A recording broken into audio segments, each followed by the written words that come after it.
Welcome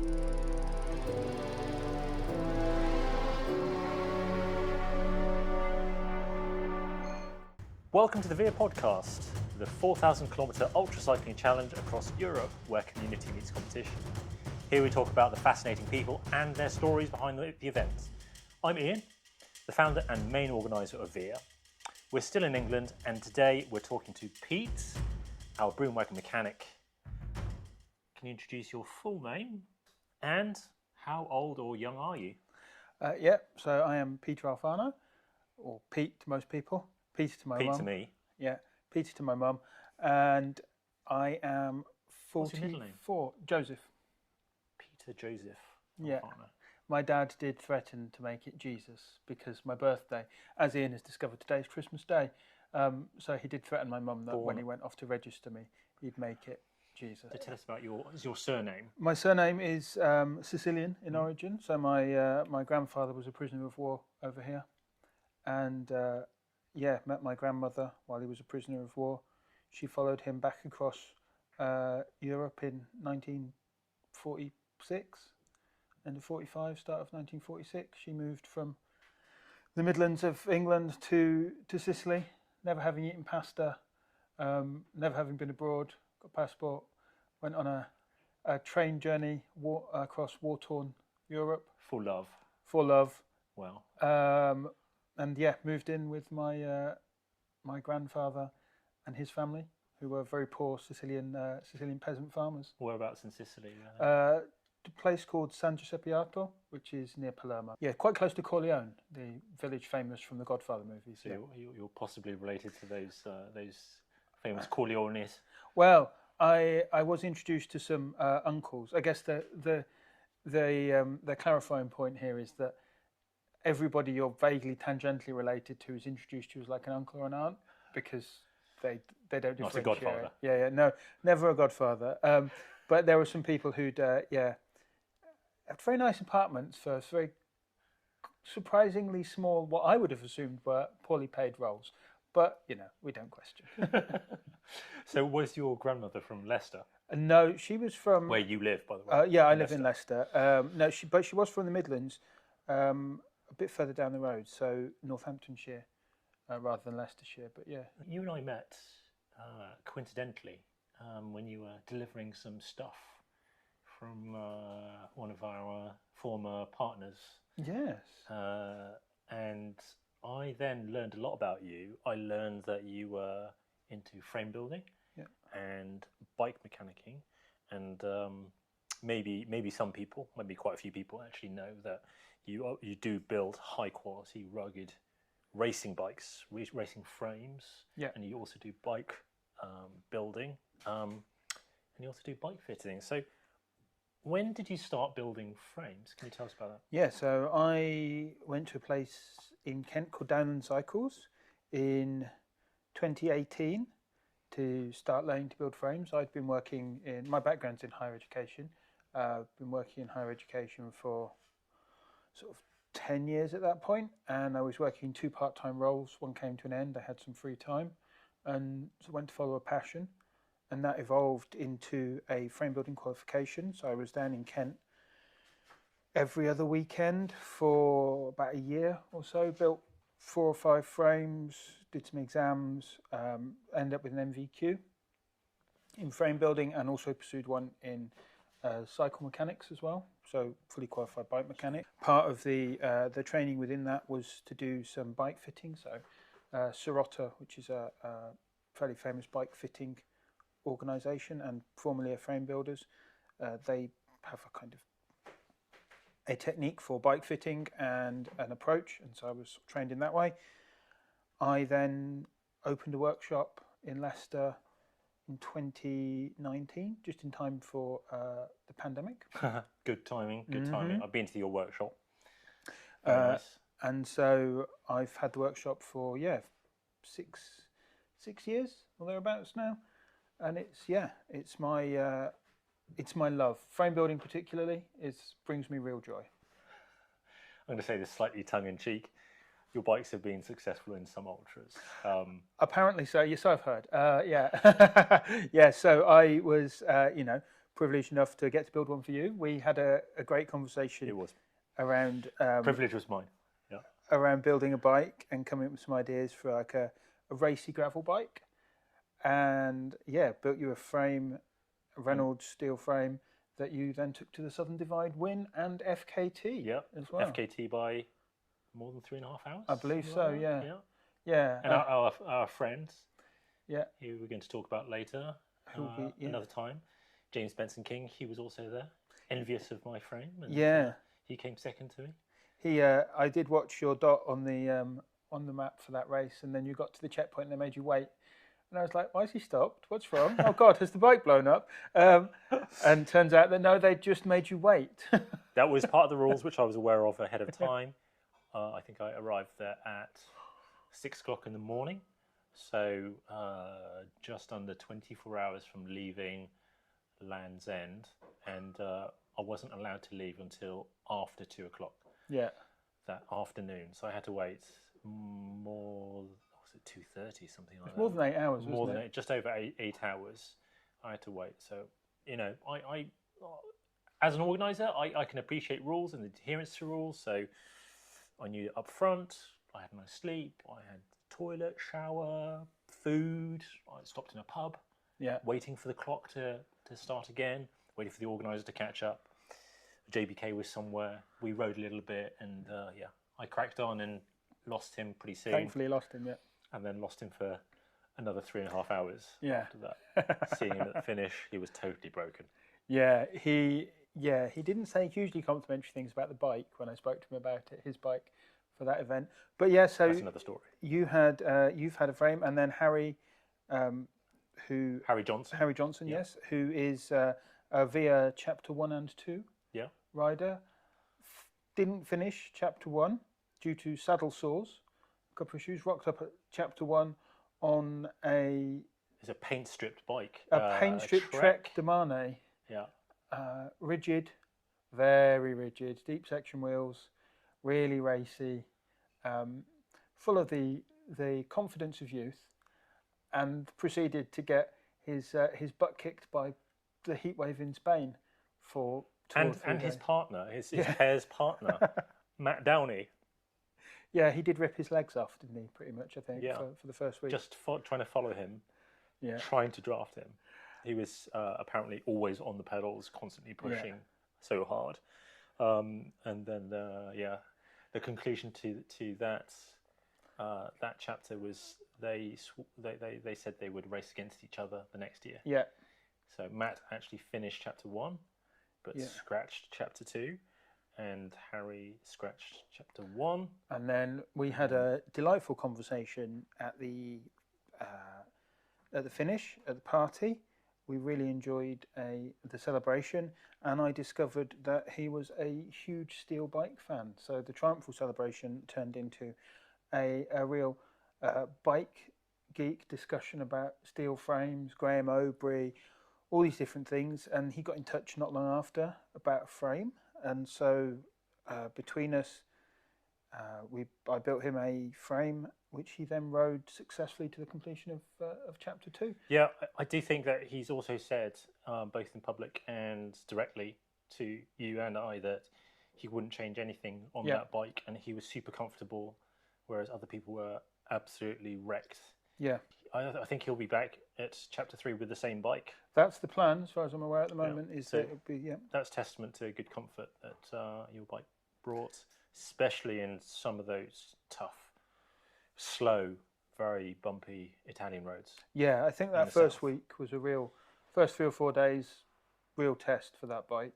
We'd planned very carefully, thinking about his position on the bike, thinking about tyre size and comfort, and thinking about the tubing choices and things to make sure that the bike was stiff enough for him to enjoy when he was riding and able to feel like he could push on, and for training rides and things to make it enjoyable to ride day to day, but comfortable enough to soak up the vibrations, to soak up the bumps, that he could actually finish without his body falling to pieces. I mean, it is a very impressive thing that you've created for him, and he's collaborated with you on that to create a really comfortable ultra bike. Yeah, it was very much, this bike was designed as an ultra bike, and that was the purpose of it. It's an ultra race bike. And it's been successful in that capacity. And since trying some more technical FKTs myself, I've realised I've needed a full suspension. Yeah. But you were onto that project with. It's a little bit special, isn't it? Yeah. So we've started our discussions about a full suspension tandem, which fills me with mild dread. No, fills me with excitement, joy. Yes. No, excitement and joy, and the opportunity to go. And I've got a couple of frame building friends who build full sus mountain bikes. One of whom holds a patent for a very clever type of rear suspension, who I will be pinning down for a very long discussion around the vagaries of rear suspension travel and idlers and all sorts of various joys, combined with the fact that we have to have two people on the bike at the same time. Yes. Two, national record holders. Yeah, two national record holders. And ultra winners on the tandem. Yeah. So we did win All Points North in 22. Yeah. And two people of quite different proportions as well. I think one of the challenges of the bike design will be that you're 6'4"? Yeah. And Ingeborg is 5'6". 5'6", yeah. Or 167 in new money, and I'm 193. Yeah. So we're talking as a big discrepancy in kind of size. So yeah, there's lots of balances around weight distribution and things that we'll be thinking about, making sure that bike is a success to ride. I can't wait. I mean, we're going to want big tyres, not fat bike tyres, but big tyres, big clearance. 2.5 inches, I think, could be 2.5, 3 inch clearance. Three. Wow, that'll be 29 amazing. plus. Yeah. I mean, you have talked about 32 as well. Yes, yeah, and I am in the midst of building a 32-inch bike for myself at the minute to explore those kinds of the kind of handling characteristics that you get from a 32-inch wheel bike.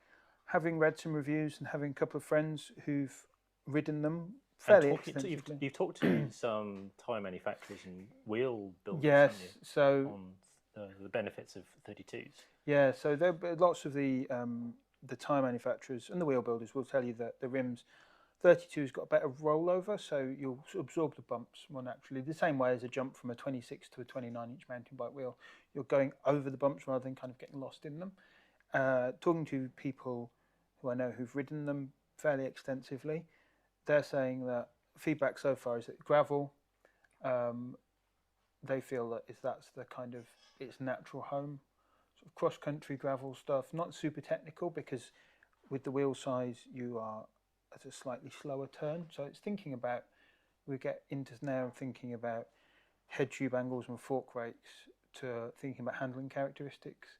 And so what it may be is that whilst I think some of the bigger manufacturers will be just uprating forks to take a 32 and not necessarily redesigning the whole bike, I'm very focused on making sure that we are adjusting the handling of the bike in relation to those wheels. So you can get the handling that you expect and you like and is enjoyable, but the bike might not be a traditional kind of head tube angle because you're dealing with this much bigger wheel. So, not to try to lose anybody here in the kind of technical discussions of the benefits of a 32 over a 29, but are you envisioning like a 32-inch wheel up front and then a 29 on the rear? Potentially, yes. Yeah. So I will be on my bike. I'm going to be running 32 front and rear, and I'm built the front wheel around a fat bike hub, so it's 150mm width hub rather than the standard 100, because the distance between the hub and the rim is so much greater on a 32-inch wheel. I want the base of the triangle where the spokes are connected to the wheel to be wider to make the wheel stiffer, because I have some personal concerns around potential kind of floppiness of the wheel and it maybe not staying as true as you'd like it to, and the spoke tension having to be incrementally higher because of that. That's fascinating. I'm really excited to see what you do with this.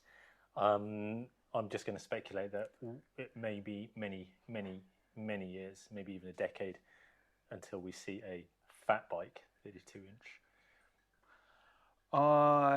They're so niche. The demand for tyres, it's going to be so small. I think that's the interesting thing. I think with these wheel developments is a lot of it is driven by tyre manufacturers as well. So it's the combination of because the wheel rims exist, because 32 and 36-inch wheels are both unicycle size wheels. So the technology exists to build the rims. The technology exists to build the tyres, but the tyres have not traditionally been of super high quality. So they're very indestructible, but they don't have a kind of rolling quality as you come to expect from a high-end bicycle. And so it's about making the manufacturers catching up with those trends and wanting to build tyres. But now you've got Schwalbe, Terravale, and Maxxis all making 32-inch tyres. So long may it continue. Yeah, it's clear that you know your stuff, and something that a lot of people won't know, because I don't think you shout about this enough, is the awards that you've won and the magazines that you featured in. Yeah, so last year I was lucky enough for one of my bikes, my time trial bike, to win Best Paint at Bespoke in Manchester. And that was my personal time trial bike, painted in collaboration with Chroma Paintworks. Very nice paint job. Yeah, incredible paint job. So the bike is a rim brake time trial bike.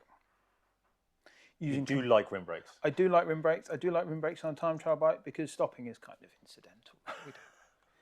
Not slowing. For me. Not for me. Slowing on a time trial bike is what you need. Stopping is... If you're stopping, you're going too slowly. But what I wanted to do was not buy new components. So I was reusing lots of things I already had. So I've got a nice tri-rig front brake, which is super aero, has a nice fairing on it. Wanted to reuse, and then a direct mount under chainstay rear brake. It's very powerful and super hidden, keeps the bike super clean. And then I had some other components to reuse. So the idea was I didn't want to have to buy a whole new set of components because they're all very good quality components. I already had the nice wheels, so it seemed a waste to just get rid of all that stuff. And so I designed this time trial bike to fit me. So I'm 6'4". So it's a big old Same as me. It's a big frame, and I got Chroma to paint it, and we discussed it, and it was Dazzle Camo was what I wanted, because Dazzle Camouflage was designed to break up the pattern of a warship on the sea in the start of the 20th century. And what I wanted to do was to break up the pattern of this giant bike frame. So from a distance, it wouldn't look quite so enormous.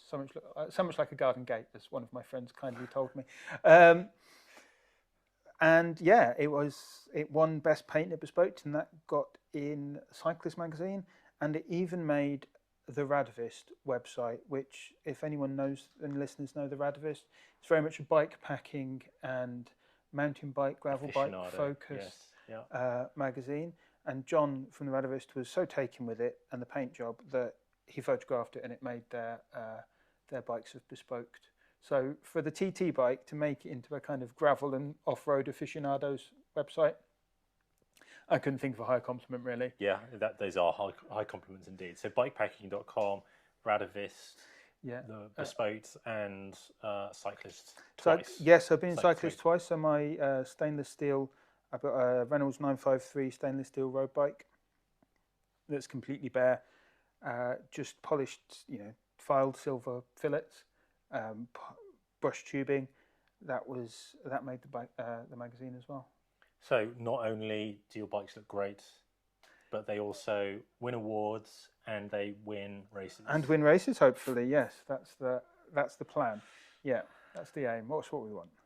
So that's your credentials. But as I said, you and I met and we discussed how your bike mechanicking skills might be useful in VIA. Yeah. And we first recruited you, persuaded you, twisted your arm, drugged you, kidnapped you to Cartagena in southern Spain to do the bike checks there. So you checked for safety's sake all the bikes for what sort of things? Yeah, so we agreed a safety check protocol for the bikes, and the safety check protocol just to make sure the bikes are safe to ride. So that the handlebars are securely attached. Important. Yeah, the wheels are securely attached, equally important. Also important, yeah. That the brakes work, vital. Yep. And they're the key things that we were interested in. So we perform these basic safety checks of the brakes, making sure the handlebars there, the wheels are on, and that the chain goes round. We discussed a few other things, didn't we, in terms of safety, like, for example, indexing, for example. And why did we not put that as a mandatory thing? Because the gears needed, a rider's gears needed to be indexed in order to proceed safely for VIA. So we discussed this in quite a lot of length when we were putting together the protocol for the thing. And part of it was balancing number of riders and time. And the other thing is that we don't want to remove the onus from the riders to make sure that they are keeping their bike in good repair. Yeah. Because if your bike can only ride in one gear, as I think you mentioned in our first episode, when your bike stopped, your tandem in the record, during the national, you were stuck in 54.11. Yeah. Just because you're only in one gear doesn't mean you have to stop. Yeah. It just means that your race becomes exponentially harder. Yes. It was hard. And that's a very extreme feel. If somebody rocks up at VIA with a 54 tooth chainring and 11 on the, they're very SRAM ETAP. They're very confident. Yeah, very. All their name's Matt Downey. Yeah. I'd be very worried about their routing choices. But we discussed this, went back and forth on it, and we agreed that it's the responsibility of the riders to make sure that their gears work. And so what we did instead was to offer a service where they could come, after the safety checks had been completed, they could come back to me and they could pay for like a gear indexing or a service, or if there was something wrong, I would endeavour to fix it in exchange for payment, as they would if they went to a bike shop. Or bike shop, yeah. But it's a big bonus that you're there. And we ask every year, we've previously called it a questionnaire, but this year we've called it a planning talks. It really is about helping the riders to plan their big adventure, their big race of the year for maybe up to 2 weeks, just riding and the travelling both sides and maybe staying on at the finish. But to help them plan, we ask questions like...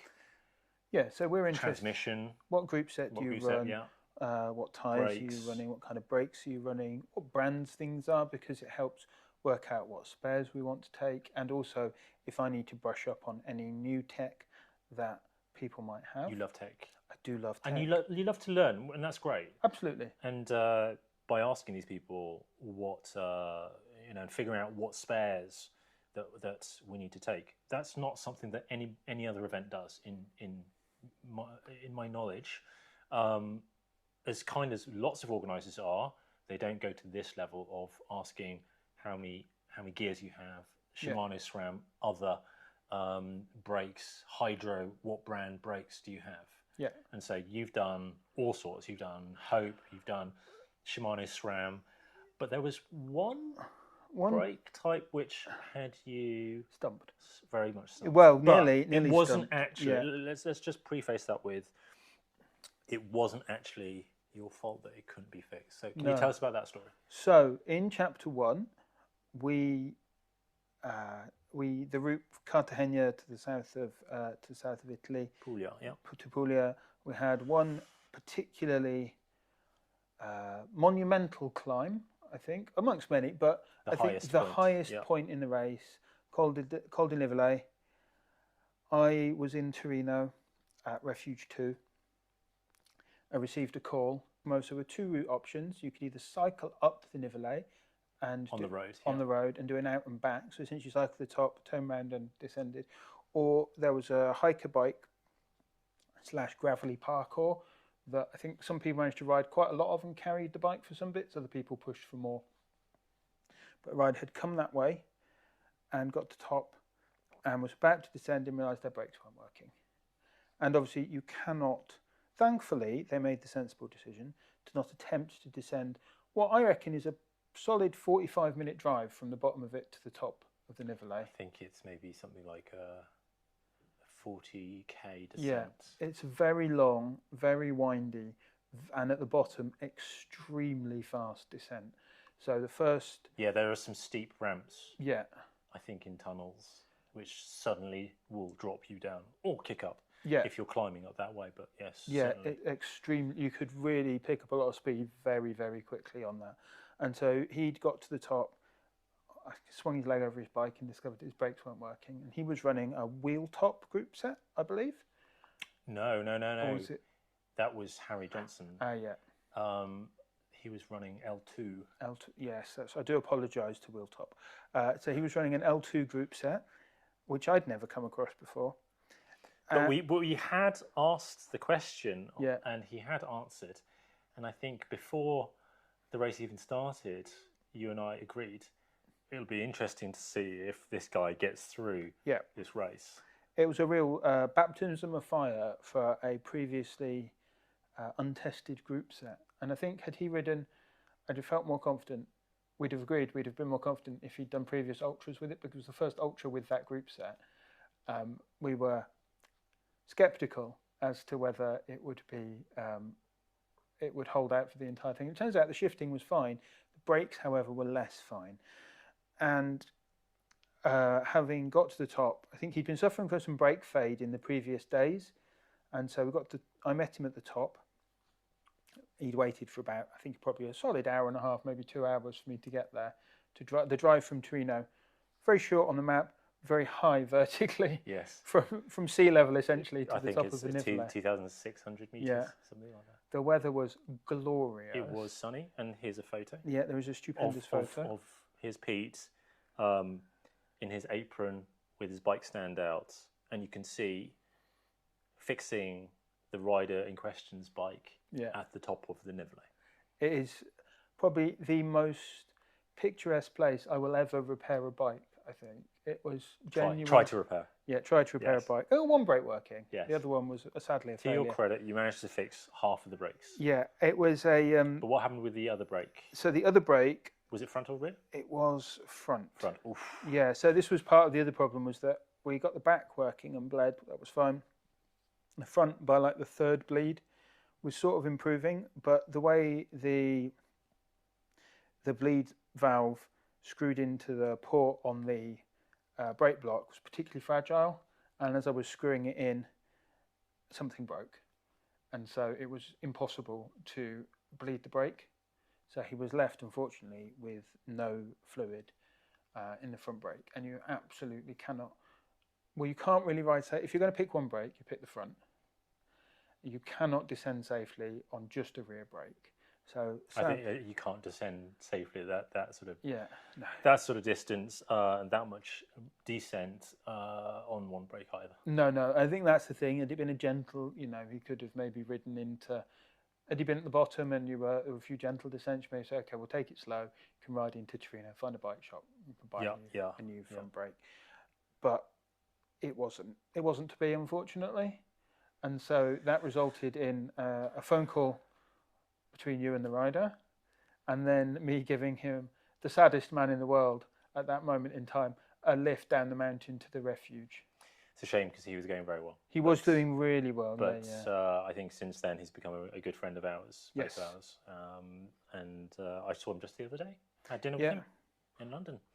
So that was one of your most dramatic Broomwagon experiences, where you had to fix a broken bike. Yeah, and I think one of the more harrowing for me as well, because you kind of have that sense of feeling like you've let the rider down, because you want to be there to support them, to get them through. And this is not a free service.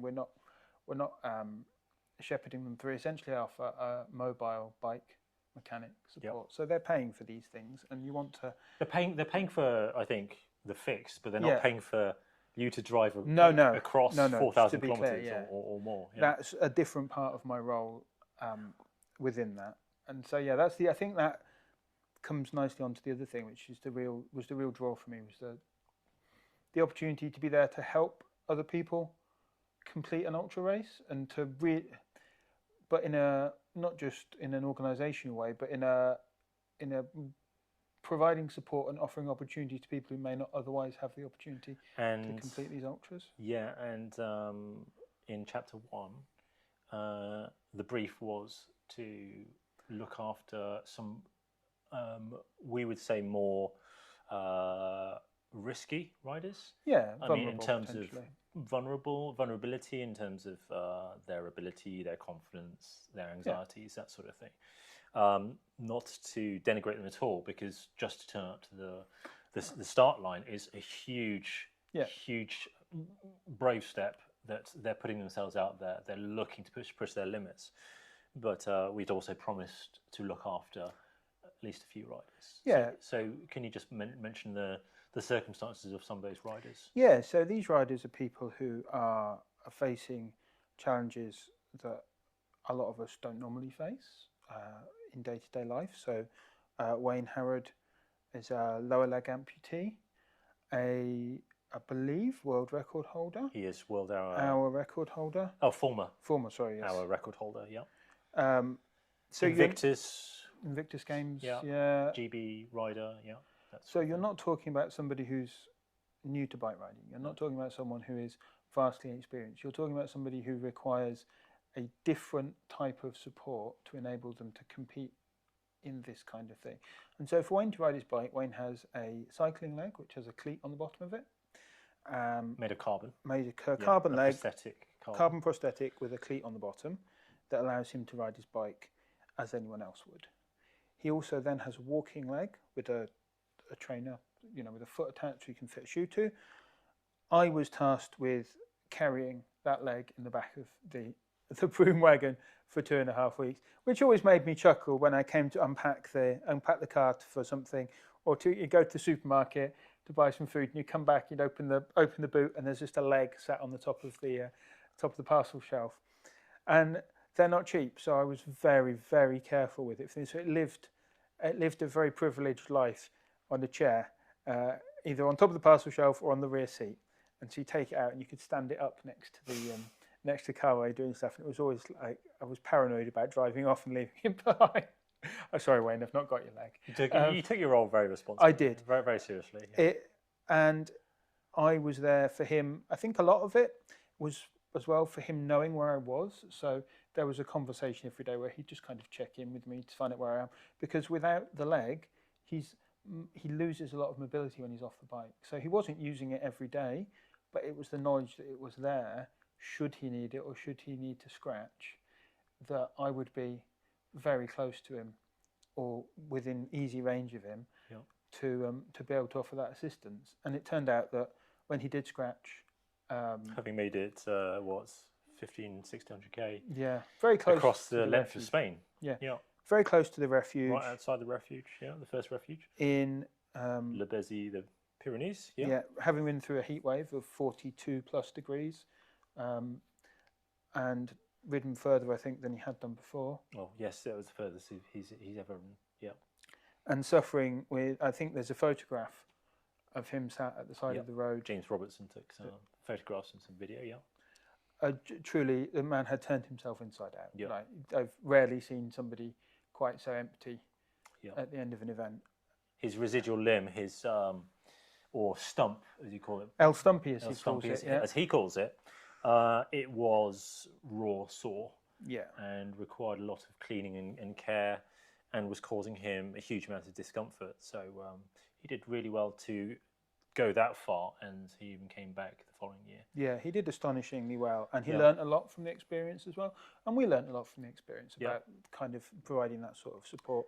And can you talk a bit about, just briefly, somebody else in Chapter 1? Yeah, so in Chapter 1, I was also responsible for providing a different kind of support, friendly face, and point of contact for Fiona Seabrook, who we'll be talking to in a forthcoming episode. Fiona Shorten, she was formerly known, but now Seabrook, We'll be speaking to her in a couple of episodes' time. And she is an autistic woman who was found cycling, and I think she was, 3 years into her cycling journey at this point. And she'd agreed a goal with her coach of cycling to Refuge 1 and making a decision when she got there. So we're talking about 1,800 kilometres, thereabouts. She ended up cycling 3,100. Yes, I picked her up in Modena in a Burger King. I rescued her in a Burger King. It wasn't the first time that you'd made contact with her. Because, no. I remember getting a phone call from her saying that her knee hurt. Mm-hmm. And this is just past Le Béziers, the first refuge in the south of France, the Pyrenees. And she said that she might have to scratch. And I think that Alan, he was also having knee issues, and he came to see her and give her some moral support and we and sat encouragement. in a car park. I picked Wayne up at this point, so I had Wayne with me. Wayne, myself, Fiona, and Alan sat in a car park of a supermarket, and you'll not be surprised by this knowing Fiona, and it was next to a McDonald's. There's a pattern forming here. Yeah. Well, she had a couple of hours off the bike and a bit of a pep talk. And I think for Fiona, a lot of it was, a confidence and a mental approach to learning how to deal with these long distances and overcoming those kind of, how to become more self-reliant, I think. Her confidence in becoming self-reliant she's a different person to the one she was when she walked up the start line at chapter 1. And she overcame that, carried on, and then about half a day later, she phoned to say, I've had a flat, I can't get the valve out of the tubeless. And so we talked through it, and she came up with a plan, and she was walking to the nearest town to get some help, and was helped by a lovely cyclotourist who saw her walking along the side of the road, pulled up. Obviously, as an ultra racer, you carry a minimum amount of things. Everything you think you'll need and hope you need. What you don't often carry is a pair of pliers, which is what she actually needed to be able to, because the sealant had kind of sealed the valve stuck, so she couldn't undo it. And cyclotourist had a pair of pliers in his touring kit. And so he helped her, lent her the pliers, she fixed it, and off she went. Oh, that's great fortune. I think scratching at the end of 3,100 kilometres was a big success for her, and then she came back for chapter 2. But more on that another time. There was a major incident that we had, though, in chapter 1, where one of our riders was rear-ended in the dark hours. I think it was about 3:30 in the morning. Yeah. And I got a phone call from her, Nikki Shaw, breathing very deeply, and I was wondering what the hell had gone on. I woke up at the start. Obviously, I'm on call 24 hours a day for these emergencies, and it turns out that she'd been hit and the driver had run. So a hit and run victim near Valladolid, and she was badly hurt. She had her leg broken. Yes, her lower leg. Maybe in 2 places. I think in 2 places in the end, yeah. Yeah, our team, I think you were further away, but Antoine Bernard, he made it to her within half an hour. And we asked a number of riders, Yair, Christian, Rafa, Alex Guerrero, to converge on her position because they were all well within 30 minutes of her, and they all did so and helped retrieve her stuff. And Rafa talked to the ambulance about her because he spoke Spanish because he's Colombian. Nobody else, I think, spoke Spanish. And she got some great treatment. But your next task was? My next task was, you woke me up with a phone call, and I drove from, I feel like I was near Madrid, or just north of Madrid, and I drove to Valladolid to the hospital where I relieved Antoine and took Nikki's bike and all her kit, attached the bike to the back of the Broomwagon. Well, did I say the bike? The 2 halves of what was formerly a bike, to the back of the Broomwagon. Wheels one wheel folded in half essentially. And then spent 2.5 days in Valladolid with Nikki. Yeah, and you gave me updates. Yeah, we spoke multiple times a day to make sure she was okay. Yeah, it was so I was in the hospital 2 or 3 times a day, popping in to keep an eye on her, give her books to read. Yeah, we got you a hotel right next to the door to the hotel, and she went into surgery pretty quickly. And as I understand it, the Spanish surgeons did a great job with her. As far as I'm aware, yeah. And she is fully on the path to recovery. I mean, she was racing last year, and she won the women's solstice sprint, and I can't remember what else she did, but yeah, she's back on the road to recovery. Yeah, and it was, and then I picked up her partner at the time from the train station, and took her to the hospital to meet her, and then just hung on for the rest of that day just to make sure they had a plan for getting home and getting everything together, and we provided that assistance to sort of people to phone and things. And then, I aimed to catch up with the rest of the race. And then you picked up Wayne and then Fiona and brought them both to the finish. Yeah. In Giovinazzo Puglia. So yeah, it was a busy old couple of weeks. Busy old couple of weeks. Last year as well for Chapter 2, where you also helped look after a hand cyclist and Wayne again. And Wayne again, yeah. So Wayne returned. 2 paracyclists. So I was on hand to provide Mel Nichols' support. And Mel's an extremely experienced hand cyclist, having competed at the Olympics. Paralympian, yeah. And I believe hand cycled the coast of the UK. Yeah. This was a real step up for her, real push into the unknown, both for her and for us in terms of learning experiences. How does a hand cyclist cope with an unsupported ultra? Unsupported ultra, yeah. And I think our conclusion was with great difficulty. Yes, and I think Mel would agree that there's different requirements for hand cyclists that maybe we hadn't appreciated and that she hadn't appreciated. And it was a huge learning curve for all of us, but I was on hand to provide her with support. And that was kind of part of the discourse that we had with her in meeting her a number of times before we even started the event. And you met her right here and checked out her hand cycle, and we gave a lot of advice and tried to make her as successful as possible. But that proved to be, I think the prediction was that she was going to really, really struggle, and she did. So that was a big learning curve. But Wayne managed to do more than an Everest, I think, before he had to DNF. So that was a really great achievement for him, because maybe he's the first paracyclist to do an Everest, and especially in such difficult terrain, unsupported. And then Fiona. We will come to her story another time. Yes, we'll talk about her again. So that's really been your role with the Broomwagon, which is, having got to know a bit about some of the riders who are turning up to our race, identifying who may need support, and then connecting them, not just with myself and Ingeborg, but also with you, to discuss their particular requirements. Yeah. Because there have been other paracyclists who have wanted to come and for various reasons haven't, because they haven't been able to, or so forth.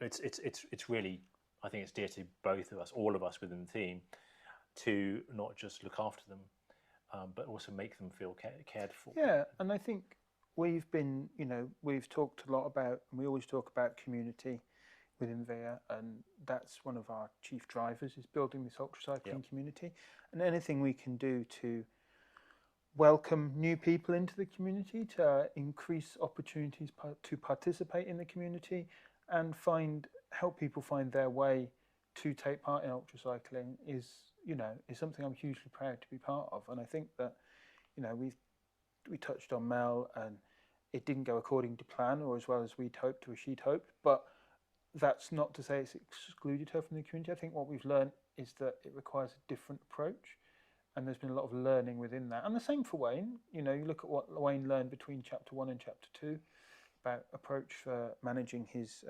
stump and his prosthetic.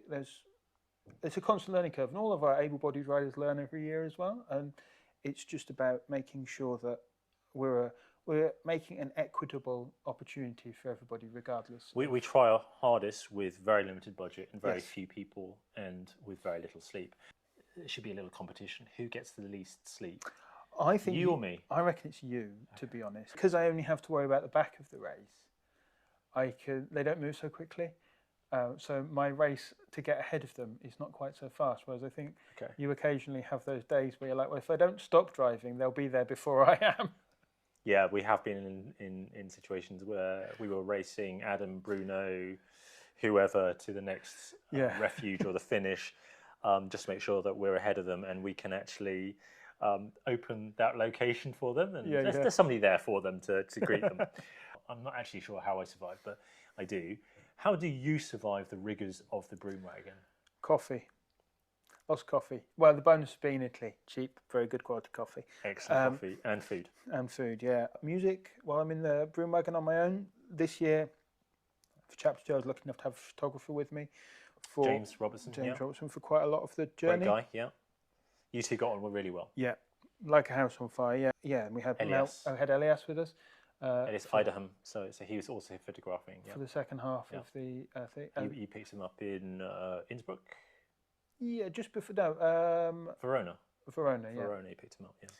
So having company makes a huge difference. Yeah. Chapter 1. It's great to have somebody with you. I was on my own for quite a lot of it before collecting Wayne, and that was a lot harder because you're kind of waiting in the Broomwagon because you can't get too far ahead because you don't want to be too far away in case any of the people you're looking after have a problem. And you don't. Okay, yeah. Sorry, I just skipped ahead. I'll be back with you in 6 hours. So there's a fine balancing act there. Lots of podcasts. Audiobooks. Love a good story. Oh, okay. Any podcasts? What's your current podcast of choice? My current podcasts of choice. I do like a little bit of supernatural. Uncanny, I very much enjoy, a BBC podcast, and there's also one called Behind the Bastards, which I really like, which is about the worst people in all of history. Oh, wow. And if you aren't anything to make you feel better about things you may be doing or have done, that's one.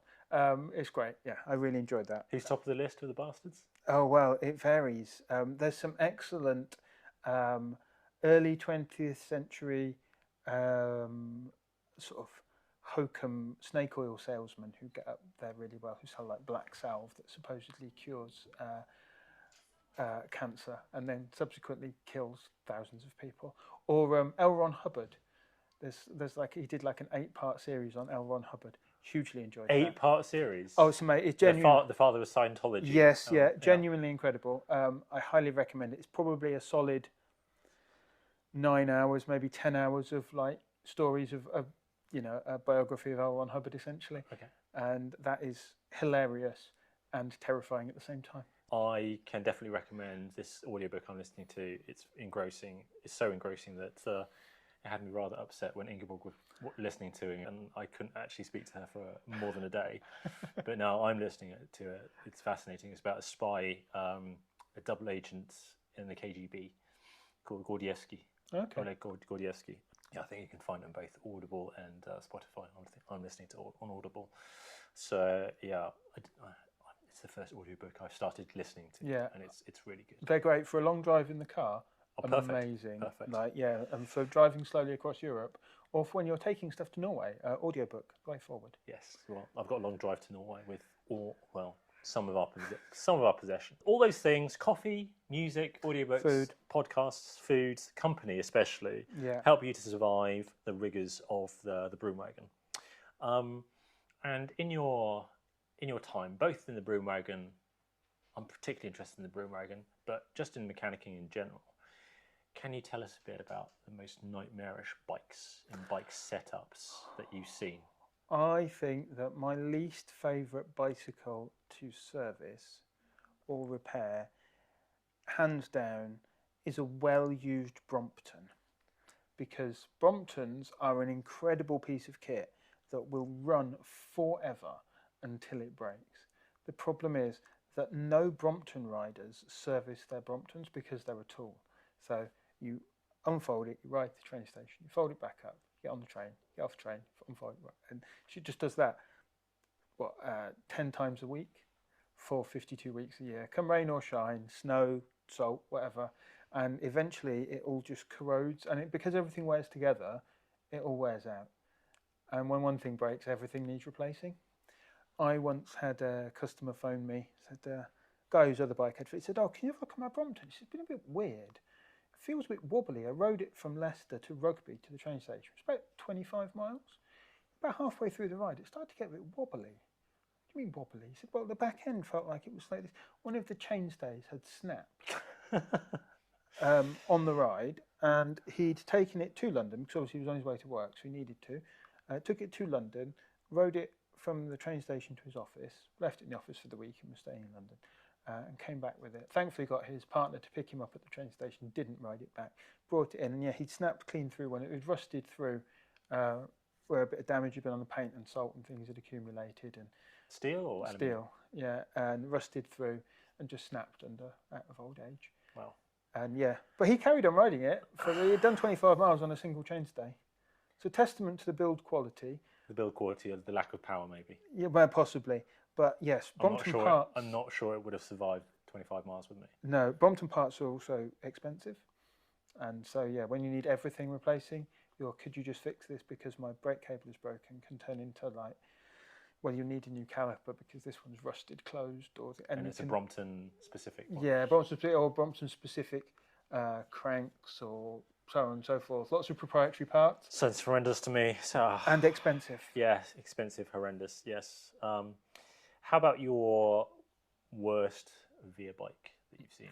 I mean, we've talked about Harry Johnson, and that's possibly one of the best VIA bikes because nothing went wrong, and it served its purpose of being an incredibly comfortable and successful ultra bike. Yeah. So, what has been? Do you have any nightmare scenarios with bikes? The worst bikes of VIA? I think that the bike with the L2 group set on it was probably up there because something completely unique and untested, and from such a specialist kind of very small supplier. Yes, bespoke, fairly almost bespoke. Yes. Very hard to source parts for and things. How did your chapter 1 encounter with Eivind Nordahlgren, a friend from Norway, his bike? Eivind turned up with a Canyon, very, very nice Canyon, and said at the start, my tubeless keeps going down. I said, okay, well, we'll put some more sealant in, reinflate it, see what happens. So reinflated and it appeared to hold. So this is the sign-in day, before the start. Yeah. It appeared to hold, seemed okay. It was like 40 degrees, wasn't it, in Cartagena, so it was very warm. I think it hit 40 degrees the next day. I think it was probably low 30s at that point. But yeah, very warm. Everything was kind of, all the air was big, so the tyre was inflating nicely. It held its air, seemed fine. Start day, and he said to me in the evening, so can you have another look in the morning just to make sure it's okay? Yeah, no worries. Start day, we've got to the start line at like 7:30. Race started at 9, I think, didn't it? Something like that. Something like that. With the police and everything. You wandered off. Police escort, you wandered off to go and kind of organise the start, and I was by the Broomwagon, helping people with like, can I buy in a tube, or can you just have a quick look at this? Eivind strolls up, should I say? So, I think we're going to need to change the tubeless tape on my wheel. What now? Yeah, this is like 8:40 or something like that, and so 20 minutes before, to go. Yeah, I think it was about 15, 20 minutes before the race started. I inflated it. It held. Thank all of the deities. It held, and he wandered off to the start line, calm as anything, cool as a cucumber, and proceeded to, as we'll discuss with Chris, be the cleanest ultra cyclist anyone's ever seen. Yeah. Ever. The cyclist he learns to hate more and more. Yes, yeah, and I can understand that view, because it's always upsetting when you see somebody apparently not suffering. Graceful like a swan, maybe. Yeah, I think maybe something. Maybe it's a little bit different underneath the surface. Okay, and any other nightmarish bikes that you've seen, other than Eivind's? There's always a slight surprise when we say to people, when did you replace the chain? And they say, last year, but you've come to do a 4,000 kilometre. The mechanic in me gets a little bit nervous around those ones. A little bit of a flutter of, okay, he's very confident. Have you got any spare brake pads? No. Okay, great. Would you like to buy some? And it's a good thing we ask them what brakes they use, and so we can actually bring enough spares between us. Yeah. Okay. So another service that you provide at Alfano Frameworks. .com fitting. Yes. So you've become bike fitter, and you've done bike fitting for a number of years, and you've helped me with my bike setup for the Southern Divide, my Southern Divide FKT. So it's always good to have that discourse with somebody who knows about not just how ultra works, bike fitting, comfort, but also will accept certain compromises. So for me, having been run over twice, being rear-ended by cars twice in, I think it was 5 months, back in 2015, 2016, and left me with L5, L6 disc tears and vertebrae damage and nerve damage down my right leg. I need a much steeper seat post than most people, and people think, oh yeah, well, you've got a lean forward seat post. Oh, you're copying such and such. I think Lachlan Morton's come up and like, no, I've been doing this for a decade, mate. Johan van Schip, isn't it? The Dutch guy who keeps being done for the tiny handlebars. Yeah. Those sorts of setups. Like, no, they're copying me. Thank you very much. And I have that real need for my own comfort, so my back doesn't burn. Tell us about your bike fitting service. So yeah, the bike fitting for me was a really integral part of figuring out what kind of bespoke bike people require. I'm interested in building bicycles for people who that fit them perfectly and that accommodate their various requirements, because we're all different. You know, we've all had a history of injuries, some more extreme than others. We all have different levels of flexibility and ability to spend time doing stretches or time off and on the bike and things. And so for me, I think bike fitting's really a key aspect of the business, because riding a bike should be, to my mind, as hard as you want to make it. I think that's the key, is that when you go out on your bike and you're riding easy, it should be the easiest thing in the world. It should be a pleasure. Yeah. Completely natural. Pedaling is simple. It's no effort. You ride in an easy gear. You can just enjoy it. If you want to push yourself super hard and you want to get an FKT, or you want to chase a record, or you're training for an event, you'll have sessions where you'll be, when you throw up at the end, or you'll be really cursing, and you'll be, heart rate will be in zone 5, and you'll be doing max power efforts and things. That's you making it hard. That's not the bike making it hard. The bike should be there to facilitate you to do both of those things. Yep. And for me, the discussion always comes down to what you're trying to do, what are you after doing with the bike. And we, I'll talk through injuries and things like that. And we talked about your injuries and what you're aiming to do, your cycling experience, and how that could translate into the different things you needed for riding off-road, thinking about extra stability and things like that, and handling that slightly rougher terrain. And that is really, I think, the major benefit of coming to buy a bespoke bicycle, is that it fits you. So there's no compromises are being made. There's a steeper seat tube angle, or the frame is shorter because maybe you've got a shorter upper body and a longer legs, or you've got a longer upper body of a customer building a second bike for at the minute who's got a very long torso in comparison to his leg length. So his bike is almost as long as mine, but he's not even 6 foot. He just has very, very long torso. And so we've managed to accommodate that into his bike so he can run a normal stem. He's not having to make compromises. He's riding a bike that handles how he wants it to handle, and he's doing the things he wants it to do. Yeah, it's comfortable. Yeah. So that bike fitting service, where does it take place? The bike fitting service takes place at my, I can do either do in my workshop in Leicester, or I will come out and mobile bike fit as well for people if they want. Is there a difference in charge? There's a slight... There should be, because you're travelling, aren't you? There's an increase in cost for the mobile bike fits, but if people go to the website, alfanoframeworks.com, you can see all the information on there. That's great.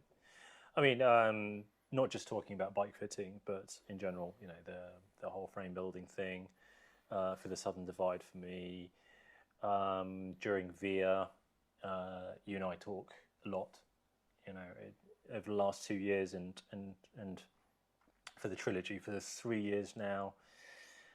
It's always great to talk to you, because I find that you're so calm, but at the same time, as you being calm and being able to bounce ideas off, and it's an incredibly stressful time with problems with riders and the team and so forth. So you are quite a calming influence to lots of people.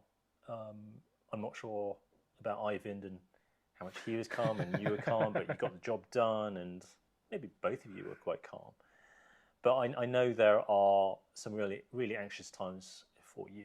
Yeah, I pride myself, I think, on that ability to be calm in a difficult situation. That's one of my skills. And it's...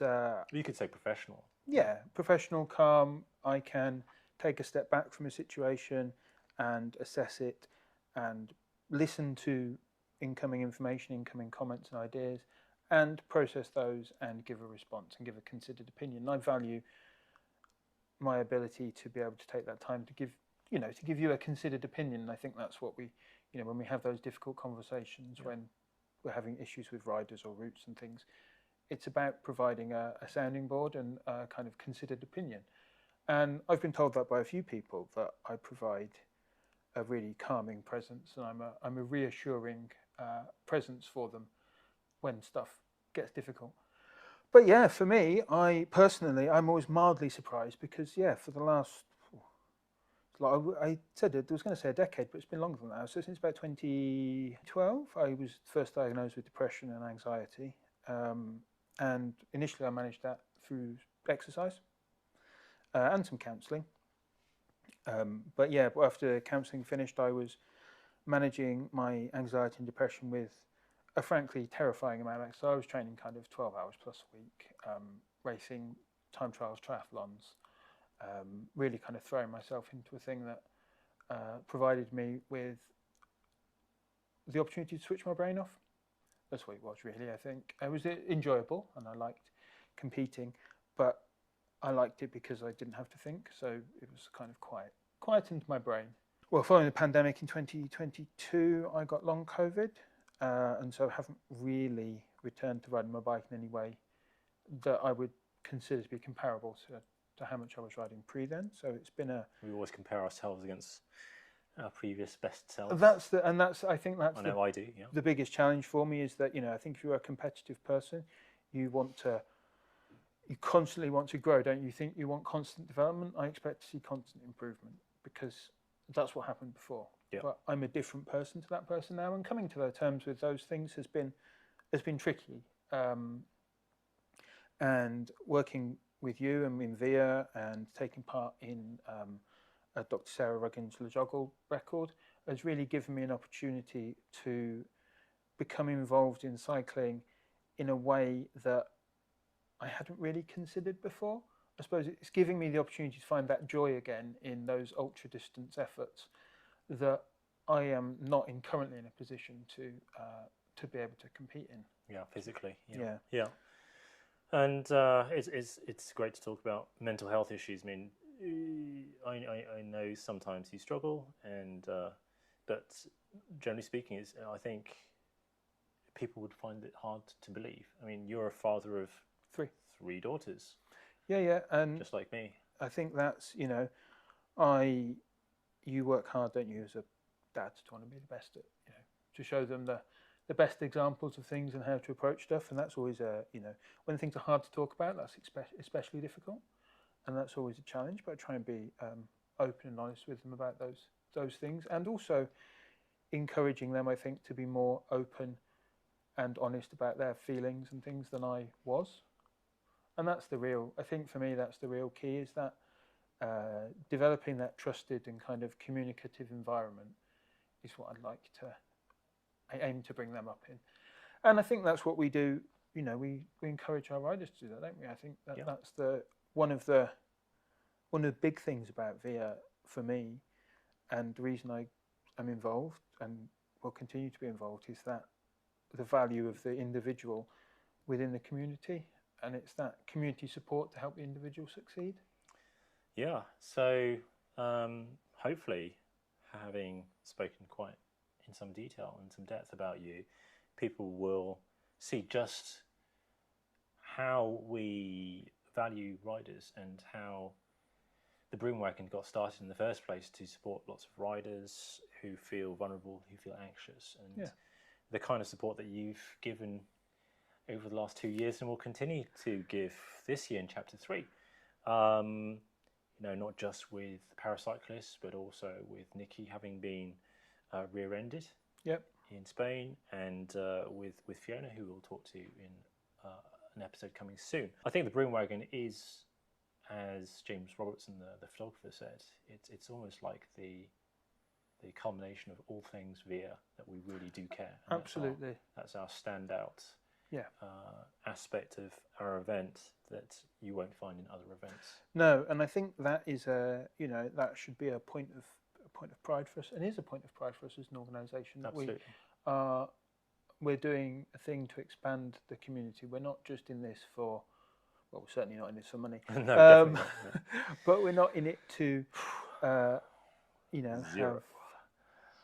fast times for people. We're in it for the experience in the community, aren't we? We're in it to get people to widen the community of ultracycling, to bring people into this amazing sport. Yeah. It gives you the opportunity to travel to multiple countries, make new friends, experience these wonderful landscapes, and do all these things that a bike is uniquely equipped to do. What other form of transport is there that lets you see this many countries and experience the weather and the people and the scenery and the environment in the same way? That's the beauty of the bike.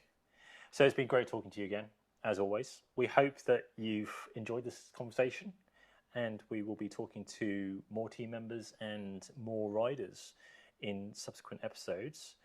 So you can contact Pete for a bike fitting consultation or get a custom bike build. You can follow him on Instagram at Alfano Frameworks, so his surname Alfano Frameworks, or visit his website on alfanoframeworks.com, or contact him at pete@alfanoframeworks.com. So for all listeners, be you members of the public or a rider, you can email us a question at info@via-race.com. That's info@via-race.com. And please help support the podcast, help support the community, like this episode, and give us a follow on Spotify. Follow us on Instagram, Facebook, and YouTube. You can see our film on YouTube, or visit our website, via-race.com. We're a small team. It's mostly me. It's some of you and a few others, including Ingeborg. We're a really very small team with a focus on growing the community and furthering the sport of ultracycling. So your support is greatly appreciated, and links can be found in the notes below. Thanks for listening again, and see you soon. Bye.